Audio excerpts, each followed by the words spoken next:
भरत त्या ठिकाणी होता महाराज. रत्न अति सुंदर होती. त्या भरताचा नंदीग्राम अति सुंदर होता. मात्र्यानं भरताकडे बघितलं आणि भरताकडे बघितल्यास काय अवस्था झाली महाराज. एका जनार्दनाक्षरन दोघांची भेटी अति गहन. दोघे प्रेमळ संपूर्ण, दोघे दोन्ही पण विसरती.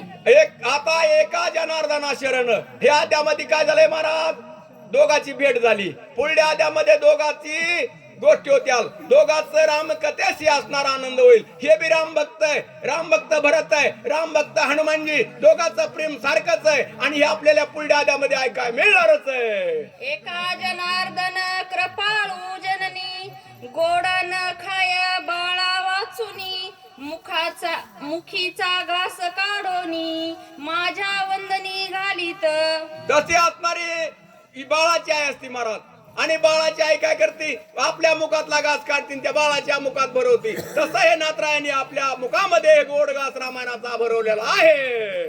जे अत्यंत खाओ नेने, त्याचे मुखी घास देणे. न खाता पायावरी बळे पाडणे, घास कांदणे मुखा माझी. बाळाची आई असते, बाळाची आई. आणि ती बाळाची आई काय करते, गोड लागलेला अर्धा घास आपल्या मुखातला काढते महाराज आणि बाळाच्या मुखात भरवायला ती. पण बाळ खात का सुखाने खात नाही, म्हणून बाळाला खाली पाडते आहे. त्याच्या छातीवर पाय देते आणि त्याला चारती महाराज. पण ते सुखाचं नसतं महाराज, त्याच्या आनंदानं भरीत असते, ते दुःखाचं नसतं. अशी अवस्था आहे.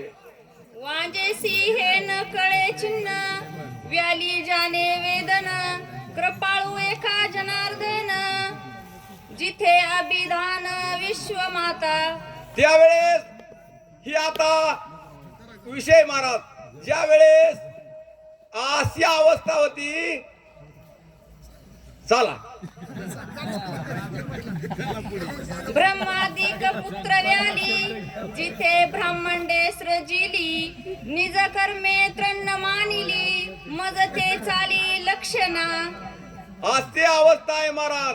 आता हे वयात चुकल्यानं पुन्हा तळावर येत नाहीत महाराज. आणि हे मला काय होतंय, चेक जर असलं थोडासा ते जमत नाही.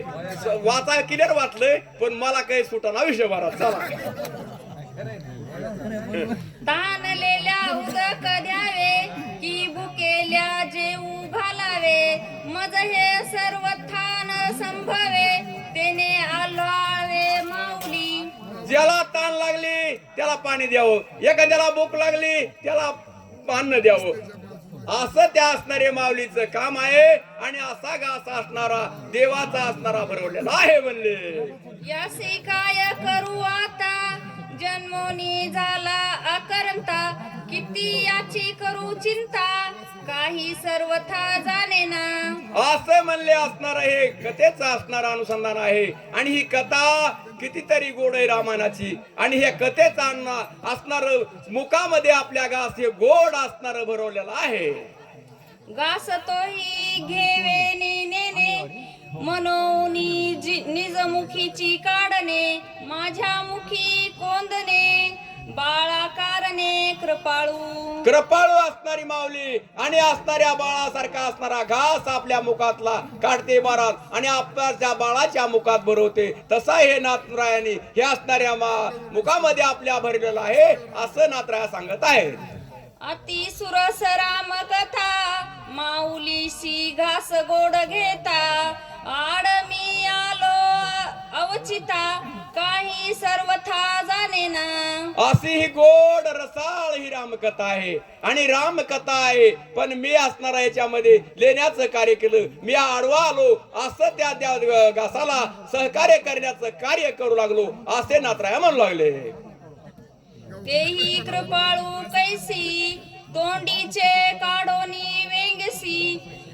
ओ पिता माझी मुखासी, निज मानसी सुखावे. त्यावेळेस ती असणारी आई असते महाराज आणि तोच घास तोंडाच्या मुखातला काढते, माझ्या मुखामध्ये भरवते. तशी असणारी ही कथा आमच्या मुखामध्ये भरवलेली आहे.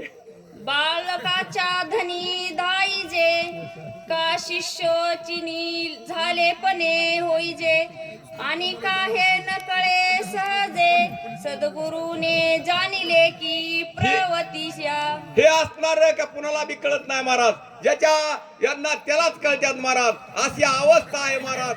आता हे मगाचा विषय गेला महाराज, मला कळाला नव्हता पण कळतो, पण त्याला कसं असतंय जरा डोक्यामध्ये घ्यावा लागतो.